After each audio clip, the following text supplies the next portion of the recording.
On August 21st, as bandits raided Garin Faji in Sabon Bini, Sokoto, terrified villagers scrambled to escape, and in their rush to flee, dozens boarded a canoe across the river. That vessel capsized, killing at least 6 people and leaving 3 more missing. This isn't just an accident. It is the second of such tragedy in 1 week. People are no longer dying only from bullets, or machetes. They are now dying from desperate choices insurgency forces them to make. So this morning we ask, what does it mean when Nigerians must choose between bandits on land and death on water? And most importantly, how do we secure people's lives so that panic would not be the only option they have? My name is Choma Kalu, and joining me to dissect today's conversation is Oluchi Omenka. And so we're going to take you through this particular segment. And when we come back, we'll go through the newspapers. Stay with us.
I describe myself as a polyhumanitarian, someone who believes politics should be rooted in love for country and empathy for its people.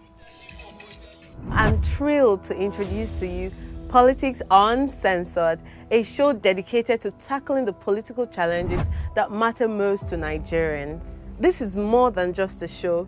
It's a space for honest, unfiltered conversations about the issues that shape our nation. From policy reforms to elections, leadership tussles to governance at all levels, and the overall political landscape in Nigeria. We will dive deep into how politics is impacting our everyday lives. So join me on this journey as we challenge the status quo, spark dialogue, and work together to build a brighter future for Nigeria. Let's make our voices heard and drive the change we deserve.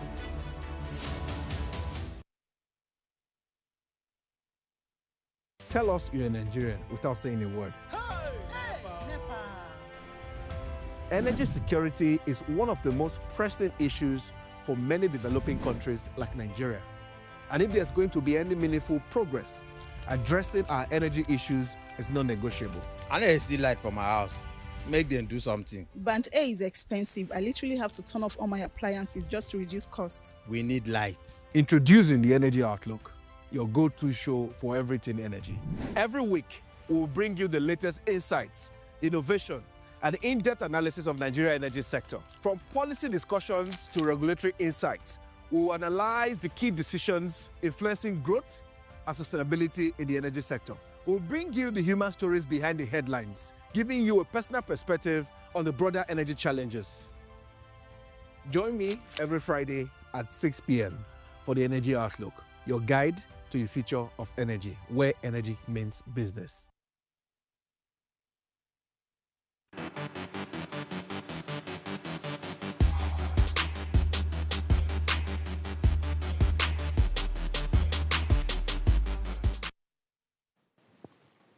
Welcome back to the show. It's still Ways Breakfast. My name is Choma Kalu, and we want you to be part of our show today, and our phone lines are open. You can reach us on 070-2500-7749 or 070-1424-2420. So right before we go into the headlines making waves in Nigeria, I want you to meet my ladies, beautiful ladies. This is Oluchi, and this is Goodness. Good morning. How was your weekend? Eventful. Yeah, good morning, girls. I'm happy to be back here this beautiful Monday morning. The last week in August, my favorite time of the month. But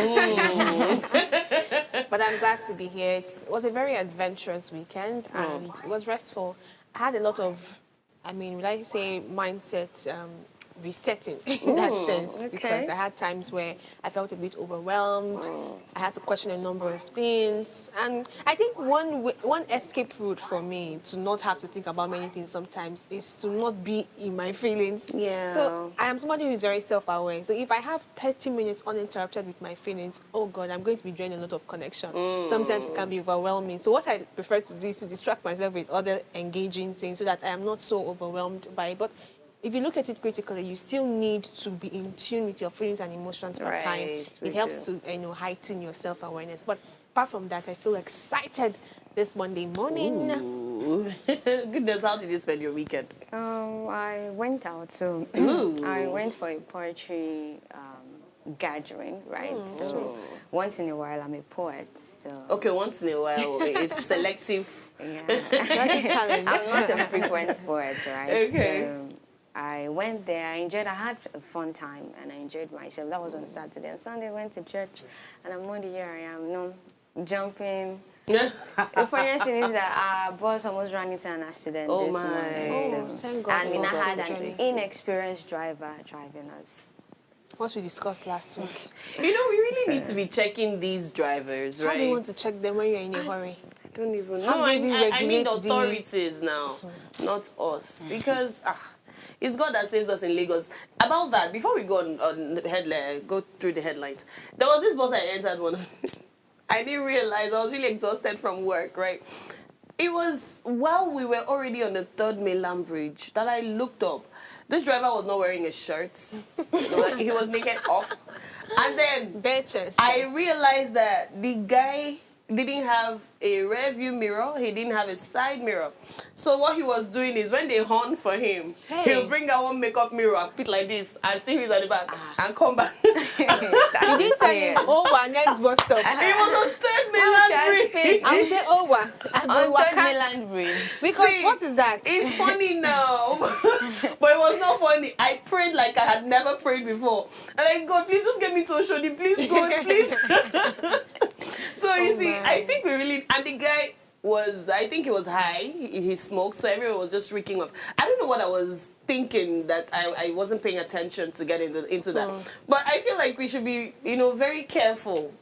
I profile some of these people now before I get into their buses. When one is in a hurry, you might not really check. I remember my mom then when we still used to ride Okadas. Yeah. She doesn't just enter any Okada. She will look at you. She prefers to enter the Okadas of men that are elderly. Yeah. If she sees Malam driving, she's like, we're not entering that one. Those people feel, And so I feel that's like they have our 5 own lives. bias Yeah.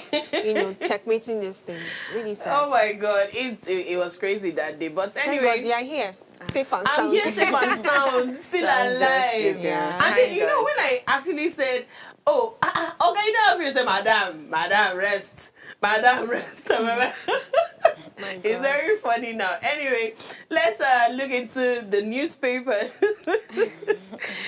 We'll start with Oluchi. Oluchi, what do you have for us this morning? Guardian for us this morning. Okay. Let me get to my papers. I think the Guardian has some follow-up stories from last week. You know that Anambra story that kept everyone on their feet? We have follow-up to the story, but let me start with the headline. Okay. And for the headline, we have Malima, Africa's future dependent on political economy in Nigeria. This is from South Africa. You can find that in page 6. Coalition ADC warned of looming security collapse and urged Tinubu to act. NNPCL deducts 235.6 billion naira in 7 months for oil search in North Frontier basins. Yoruba elders appeal to Oni Alafin to end rift. A federal government 1 trillion naira needed yearly to sustain school feeding program.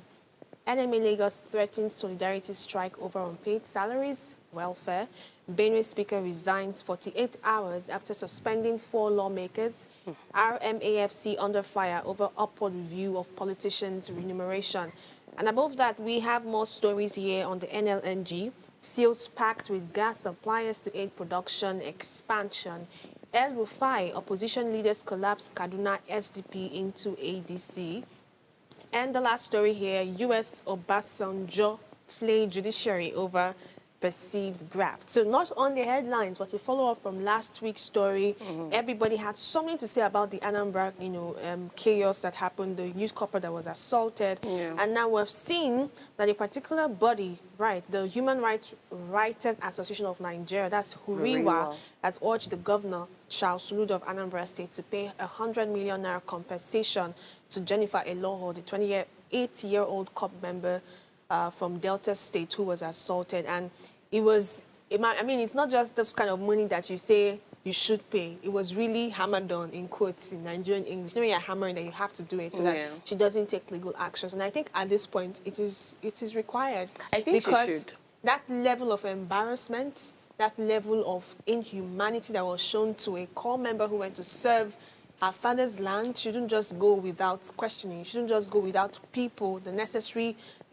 persons in charge, having to show responsibility in that sense. I think that even beyond the 100 million compensation, those vigilante guys, as they call them, that did that particular harm to her, have they found them? Have they been arrested? They didn't even sack them. They suspended them. That's beyond that. Suspension for what? But you know, still on this story, right? I saw a video made by this Jennifer lady yesterday, and she said the LG officers told them what has happened has happened. After all, some of you will still marry man that will beat you.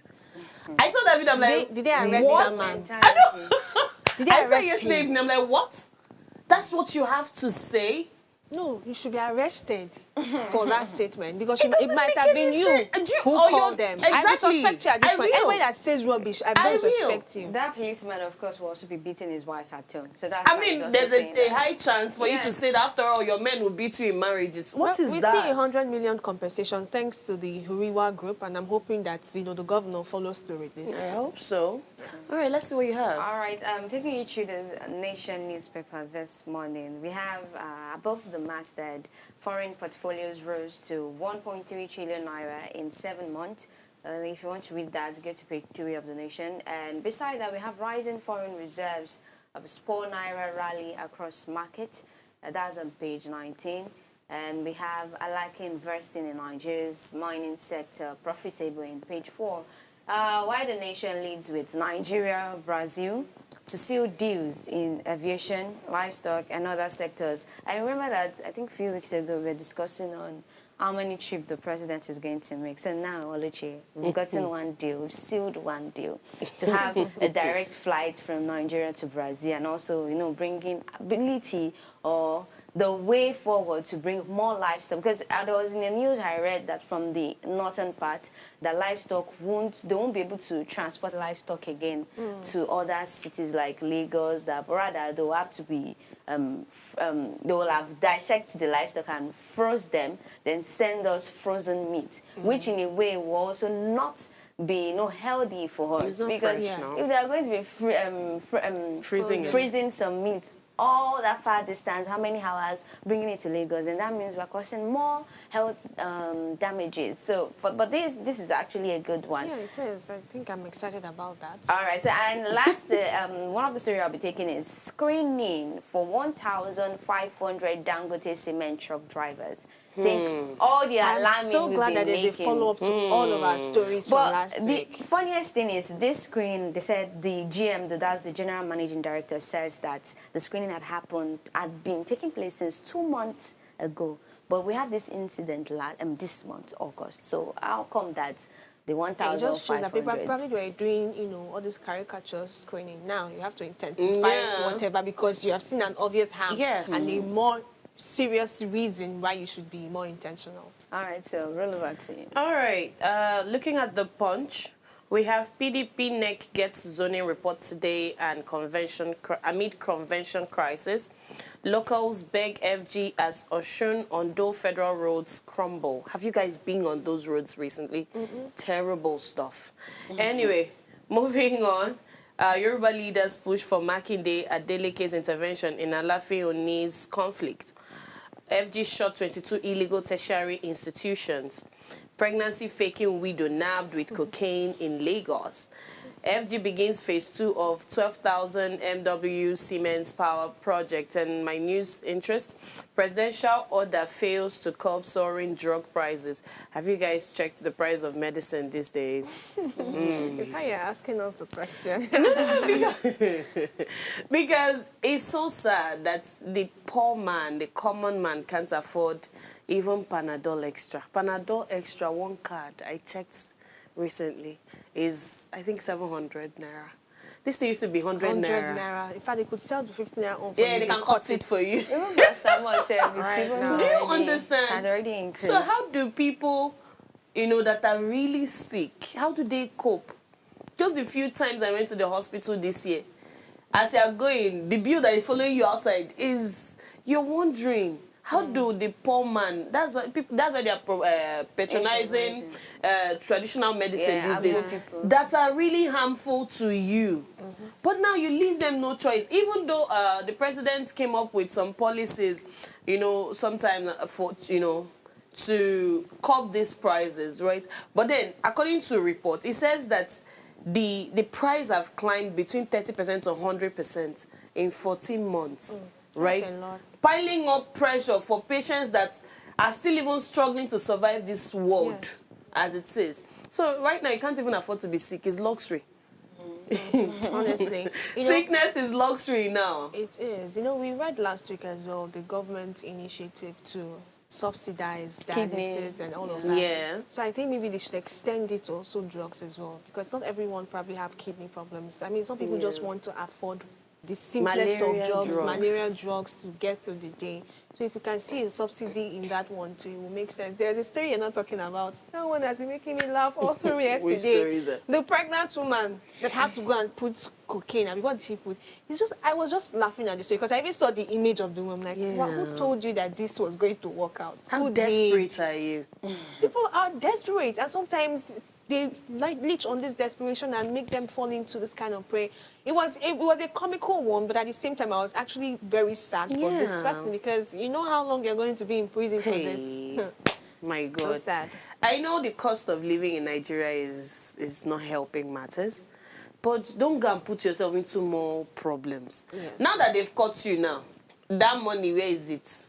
Now you have put your family in more pain than the pain of hunger. It's just sad. Anyway, that's all we have on the newspapers. If you're yet to subscribe to our YouTube channel at Official Upgrade, click the subscribe button now. Like and share the link. Tune into our channel on GoTV 145, and don't miss this conversation. And so we're going to go on a short break, and when we come back, we're going to our topic for today. Don't go anywhere.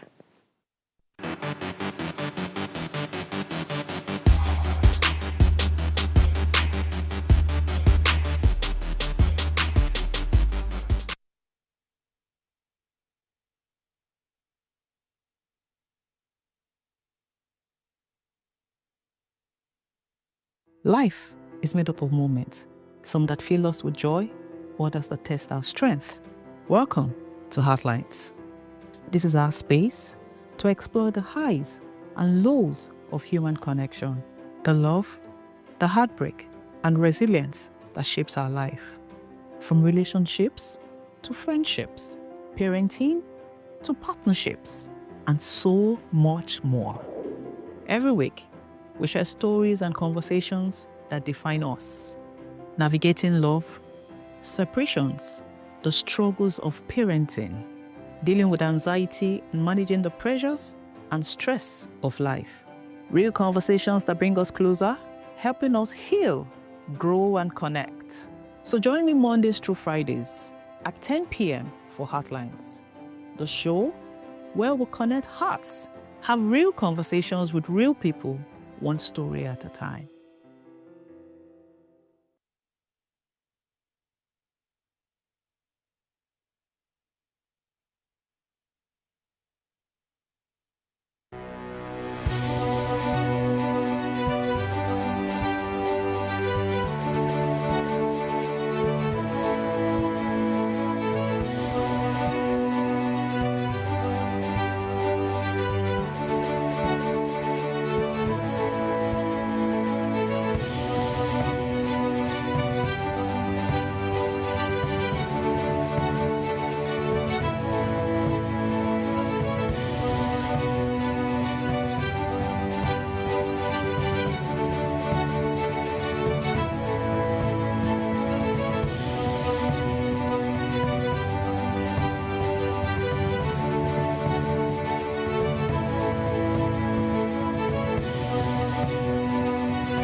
Welcome back. Today we will be talking about something that has headlined, major Nigerian conversations recently, and that's the issue of insecurity. So today we're talking about the human cost of insecurity in Nigeria, using the Sokoto boat accident that happened yesterday as a case study. So, we were confronted with a heartbreaking chapter unfolding in the Sokoto state, where fear-induced despair has collided with tragedy. So in the early hours of Thursday, the residents of Sabon Beni Garin Faji area fled bandit attacks, seeking safety across a river. But the canoe, driven by panic and desperate escape, capsized, turning hope into horror. Now, 6 people lost their lives and 3 others remain missing. This is the second of such disaster in a week. 7 days ago, another boat tragedy shook Goroyo. In both incidents, communities ravaged by insecurities are now forced to rely on unsafe waterways to escape violence, only to face more danger. I mean, ladies, this conversation of insecurity has... I think I'm tired of it. Yeah. It's becoming... We are now sounding like a broken record, right? Mm-hmm. How long are we supposed to have these conversations before something happens? How long is it supposed to do you get my point? Yes, I do. It's a lot. I'm tired of it. Anyway, we're being joined on the show this morning by the national president's 1917 Northern Consensus Movement, Comrade Dr. Awal Abdullahi Aliyu. Good morning, sir, and welcome to the show. Thank you for having me. Good morning. Thank you for being here. I'm sure you heard our conversation today, the topic, talking about the human cost of insecurity, using the Sokoto boat accident that happened just yesterday morning. I mean, that was when the news came out, right? So the first question I want to ask you is, from your vantage point now, sir, why has banditry in the Northwest remained so persistent despite years of military campaigns?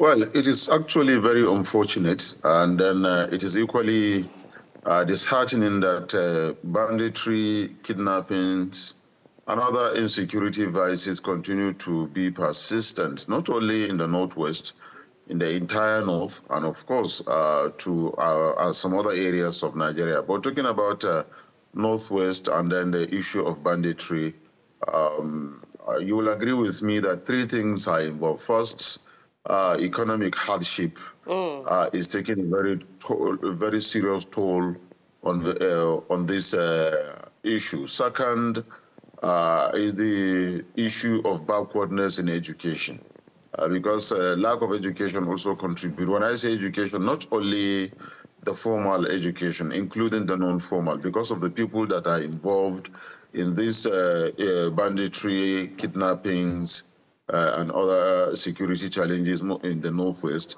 are involved in, because if you have formal education and the non-formal education, what I mean by formal, that is the non-formal rather is the educational Islamic or rather religious education. If you have religious education, you have some morals that will be telling you what is right from what is wrong. If you do this or do that to a fellow human, this is the punishment that you stand to gain in the hereafter, after death. And then you listen to the religious teachings. I guess that will put some level of fear into human being. But when you don't have the non-formal education, you are seriously backward in terms of religious education. Certainly, you don't even know human right. You don't even know your own right. You don't even know what is right or wrong religiously, and which, by extension, also morally. And then the issue of, like I said, economic backwardness, when there is the economic hardship is very, very high, and people want to live a life of luxury, and you do not have a means of living that life of luxury, that also contribute. And of course, generally, the issue of revenge. Some group of people feel in one way or the other, they have been, their right or fundamental human right have been infringed upon, so they claim in court. And then now they feel that they are paying back to what has been done to their parent or thereabout, or grandparent or brothers or sisters, and then taking a toll on whoever that become a victim. It's just quite unfortunate. You can read it in so many different ways, but this is the short and long of it, putting it together, lack of forgiveness, economic hardship, and of course, educational challenges, which also entails morality. When I say educational, I repeat, it's very important that people will begin to think it's about Western education. No, it's just not about Western education, but also the religious education, that is the non-formal education, contribute a lot. Most of these people that are involved in this banditry and kidnappings, when you get them, if whatever religion they claim to be practicing, if you ask them to tell you the tenets of that religion, it will shock you to your bone marrow that they don't even know what the religion that they claim they are following is, or teaching them, or what it's all about. So with someone who lacks, most especially, proper religious upbringing, you don't expect anything good from such a person. He does not have human feelings. He does not have respect for anybody. Killing is just like nothing to him, because I mean, he'll be giving you flimsy excuses because he has no knowledge. And you know, lack of knowledge is a very serious problem. It's a very serious challenge. These are the three major things. And if you talk about the economic angle of it, like I said, they will claim that somebody did something to somebody that is related to them, and then that is why they are doing what they are doing. But you can take for how long you have been doing what you are doing. Even if, for example, somebody did something to somebody, to part of your family or some group of people as claimed by them did what is making them to do that, you must have taken a revenge. Even if you are revenging, you must have taken your revenge a long time ago. Why do you persistently continue to do this nonsense and this rubbish to innocent souls who has done nothing and knows nothing as far as the claims that you are claiming are concerned? Otherwise, tell me, what will be their reason for doing what they are doing? You have no any other reason to give. So, like I said, this is the long and short of it. And then the general public are seriously in for what is going on. I'm talking about the military, like, because you have also touched on the military. Yes, I was going to get to that, sir, because I know you have a background in the military, right? So I know that we spend a lot of money on defense in this country, right? You hear the amounts they pull out for arms and all of that.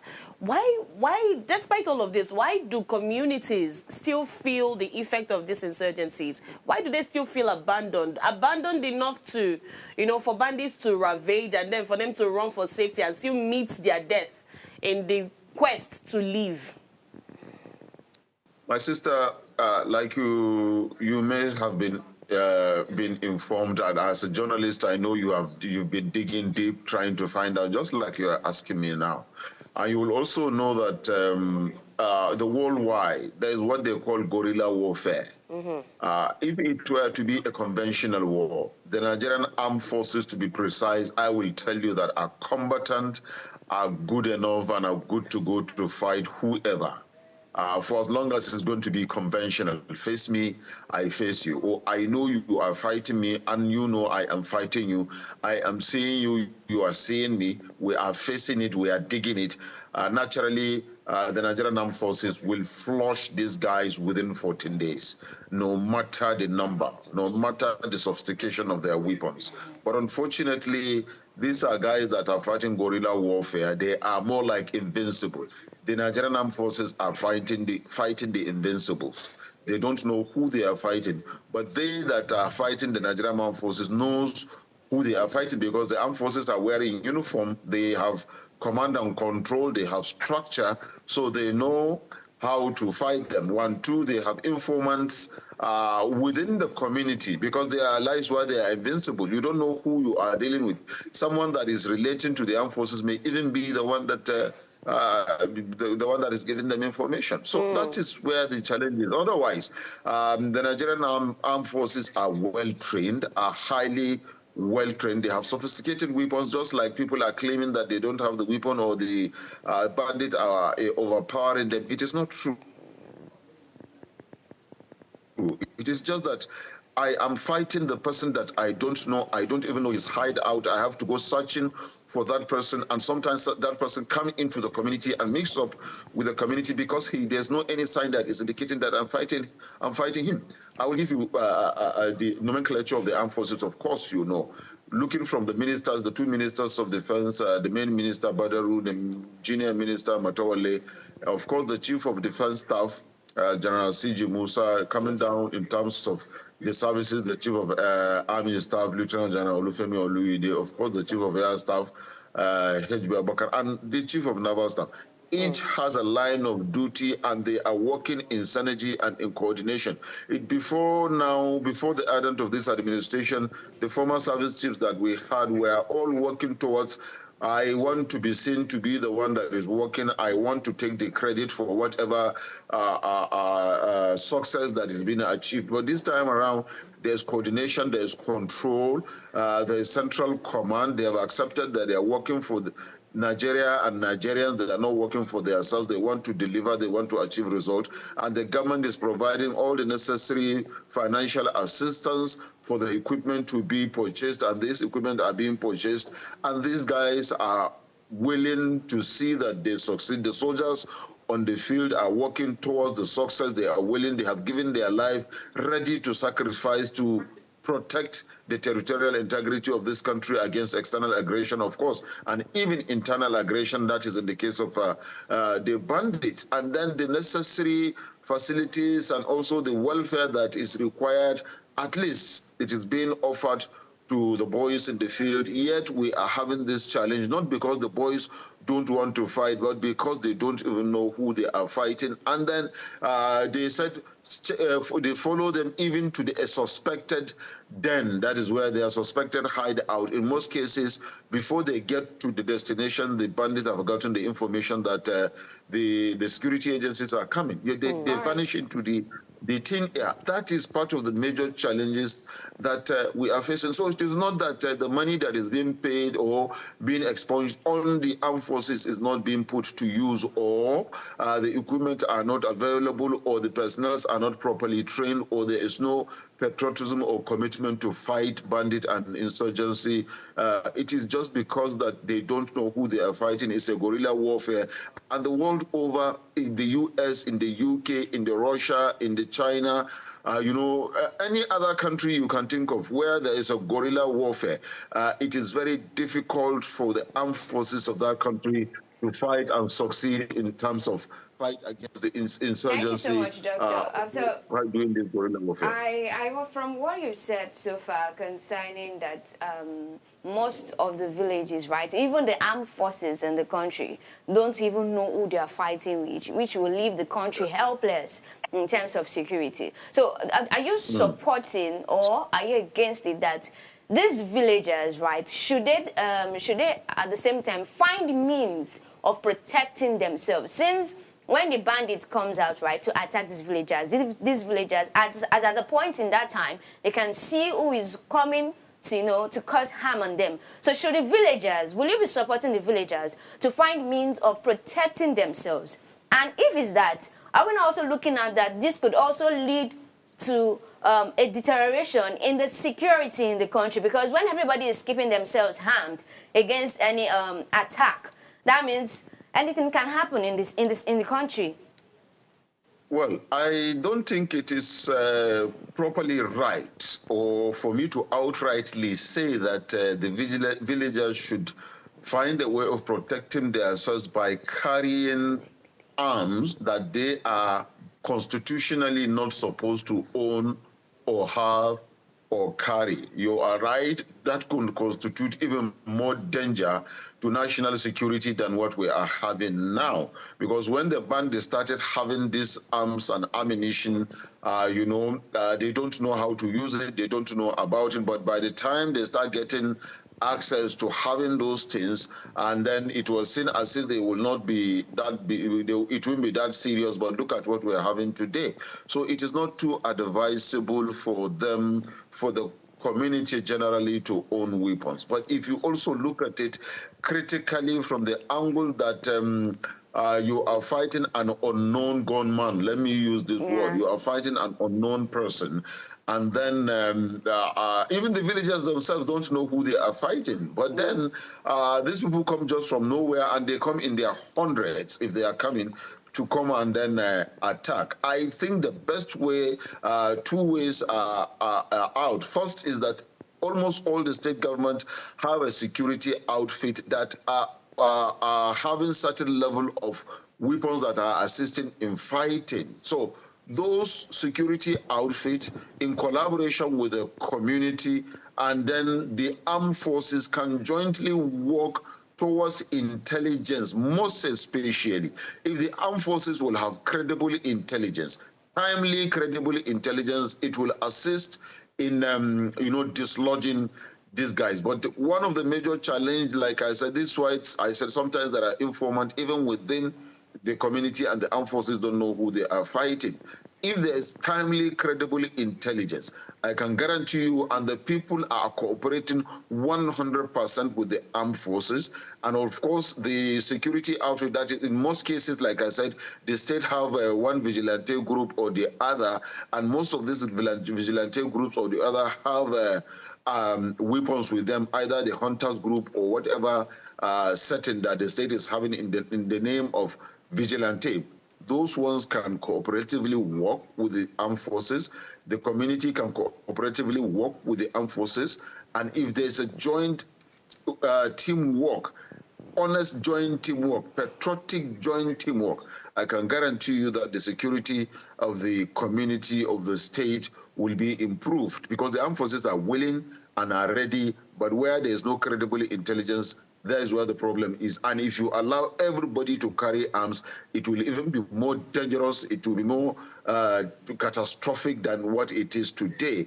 The security of the nation will be, honestly, it is just not too good to allow such a thing to happen. But then the people needed to cooperate. I will give you an example. Just recently, just yesterday, it was flying everywhere on the air.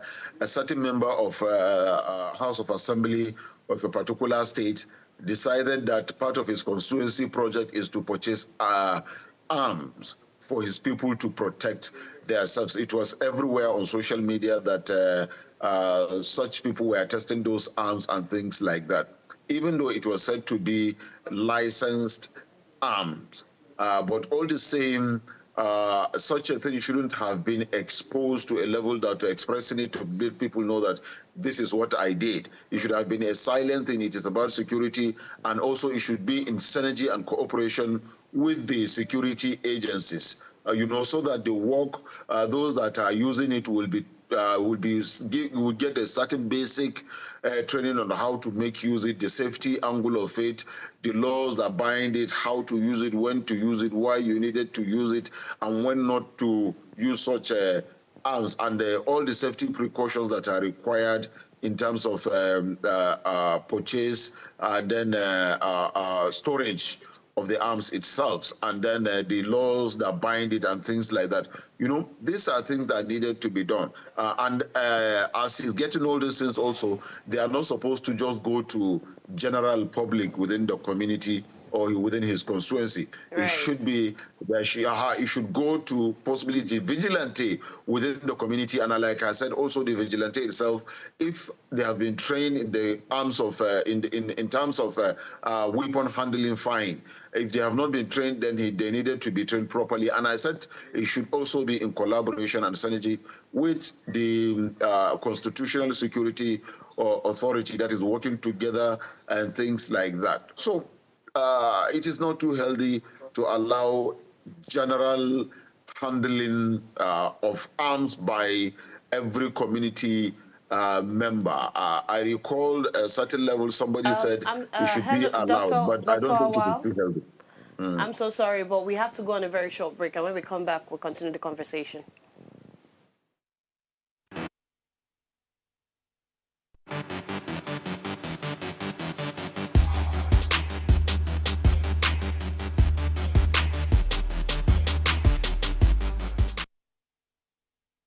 All right, welcome back. We're still speaking to Dr. Awal on the state of security in Nigeria. And just before we go on, okay, over to you, Oluchi. All right, Dr. Awal, thank you so much for joining us and giving us some really expert dissecting of the issue at hand. Very critical one. I mean, this recent boat story, it was quite alarming because the way Chema even read it, she said, we're not safe on land, we're not even safe in the waters. Exactly. And it's sad because a number of people lost their lives. But going back, I was going to ask a question, but I don't want to move away from the flow of our conversation. We've spoken about this whole guerrilla war, thing that we're facing as a country. But I don't want to say I beg to differ, but let's look at it critically. You compared us with other countries as well that must have even experienced wars like this and how that guerrilla wars are the most difficult to deal with and all of that. But the patterns we have had in our country are almost very predictable. And if you have patterns like that that have been sustained for years, we should also be seeing a way where we're able to bypass some of these patterns and get justice done. Because an average citizen just listening to this and how it's almost making it look like the military is a little bit handicapped at this point. And I don't think the average citizen wants to hear stories like that, especially seeing that people are losing their lives on a daily. We've seen situations of countries that faced wars like this, but with intelligence, building community trust, and some other investments, having to go beyond the normal, they were able to avert some of these cases, at least drastically. So we see that a number of money have been pumped into our security, but what can be done beyond just hearing that, oh, we don't know who we're fighting? And talking about that whole community trust thing, I've also realized that it seems as though government officials or even people who are supposed to, come to the aid of this citizen do so in a very reactive manner instead of preventive. So if we see the trajectory across the Northwest and even the northern regions, these people have lost their trust, and it's quite saddening. So what do you think the state can rebuild trust so that these communities feel protected regardless? Dr. Awal, I think you're muted. Okay, we can hear you now. I don't think that the armed forces is as handicapped as you try to express, or Nigerians may want to understand that they are handicapped, or that the people have lost trust in the armed forces. My sister, if not because the armed forces are there wouldn't have been anybody in the entire states that are having these security challenges. The armed forces are doing the best they can. I will tell you, there's an initiative just to have this community trust, like you try to express, where the armed forces escort community to their farms, guard them while they are working in their farms till the time that they finish their farm work, and return, regard them, escort them back to the community again. There is that initiative of guard them in the farms. This is part of the Armed Forces initiative to ensure sufficiency of food during this rainy season in the entire northern state. That, you see, is one thing that will boost confidence within the community that, yes, we have security agencies that are willing to protect our lives and property. But like I said, the intelligence is very, very credible. And those countries that you are making reference with that we've had, or countries had such issues, but maybe their own is different from ours. I want to tell you what is called guerrilla warfare. They did not have a specific tactics. They come up with new strategy on a daily basis. And these guys are as more sophisticated that you and I can think of, even though they don't have the security background, they don't have the Western knowledge, but you will also know that by their ancestral heritage, these people are naturally born intelligent human beings. That is why when they are educated, they become more educated, more sophisticated in whatever profession that they are. I'm sorry to cut you short. Any other profession. Comrade, apologies, but do you think, now that you have mentioned and highlighted that these people are more sophisticated than all of that, I always ask this question to every guest. So the Nigerian army or the armed forces, is there anything they are implementing or learning, strategies that they can take from these people into their own? I like how you have mentioned that, some initiatives are going on in farmlands, people escorting and all of that. But if you let us know exactly what's going on, I guess we'll be more confident.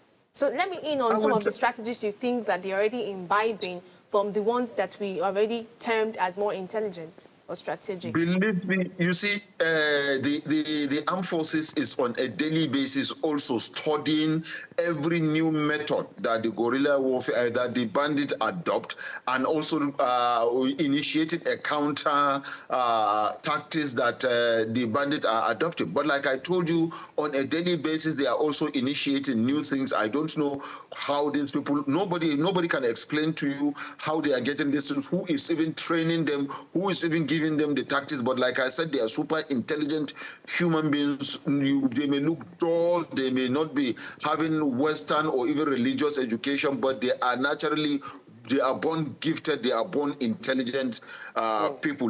This is one aspect of it. The other aspect, like I said, there's a home to farm, farm to home initiative by the armed forces, where you have the natural protection of the members of the community. There's also community engagement, community discussion between the members of the armed forces and the state government and the community as well.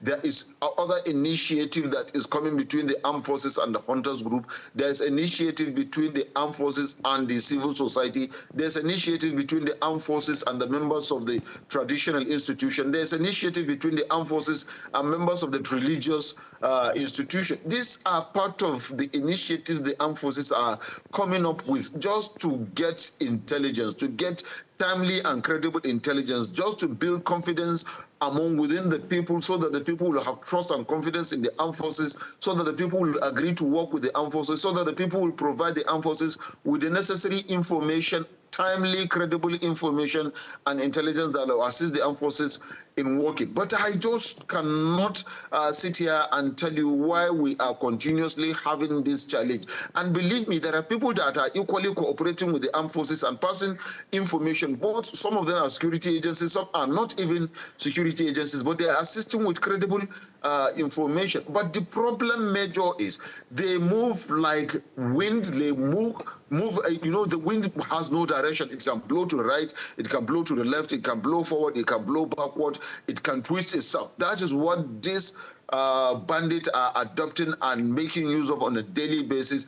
Every single tactics they come up with, the armed forces try to find it, highlight it, structure it, and create a counter to it. But as you are finding, you are studying it, you're highlighting it, they are creating a counter to it. They are also adopting a new method. This is why it is called guerrilla warfare. We only need, what Nigerians need to do is to continue to cooperate, most especially Nigerians from the north and even the northwestern state, is to continue to cooperate with the different initiative as coming up, as the armed forces are coming up with, and continue to cooperate and work together in synergy, in patriotism, so as to find a lasting solution. Information is the key. No armed forces of any country that can work without credible and timely information. For as long as there's credible and timely information, I can guarantee you these people will be crushed. Don't forget, we come from a home to a clan, from a clan to a community. It's a community that give local government, is local government that also produce senatorial district that goes to state. If you look at it traditionally, you have community leader, you have community head, you have district head, you have the second class chiefs, you have the first class chiefs, Dr. like that. Dr. Awal. So it is a line-up of different initiatives that is supposed to provide a lasting solution, but yet we are still having challenges. So let us cooperate with the military. Let us encourage them to further. Let us be appreciating their contribution, that they are human beings like you and I. They come from a home, they come from a family. They are not coming from another country. They are Nigerians. They are not coming from planet Jupiter. They are coming from this same home where you and I come. So they need us. All right. Thank you so much. Unfortunately, that's all we can take for today, but thank you for your very valuable insights. You know, at the end of the day, insecurity is is no longer a headline. It's now Nigerians' daily reality. From Sokoto, I mean, there was Katsina mob attack, those that were killed in the mosque. Nigerians are now being forced into impossible choices. Stay and face the bandits or flee and face death on the river. We can't normalize this. Security is not charity. It is the right of every citizen. And until Nigeria guarantees safety, every road, every river, every home will remain a front line. All right, this morning, so we leave you with one challenge. Let's not just mourn the dead in Sokoto. Let's demand a Nigeria when no one dies to live. Have a wonderful day ahead of you and see you tomorrow. Bye for now.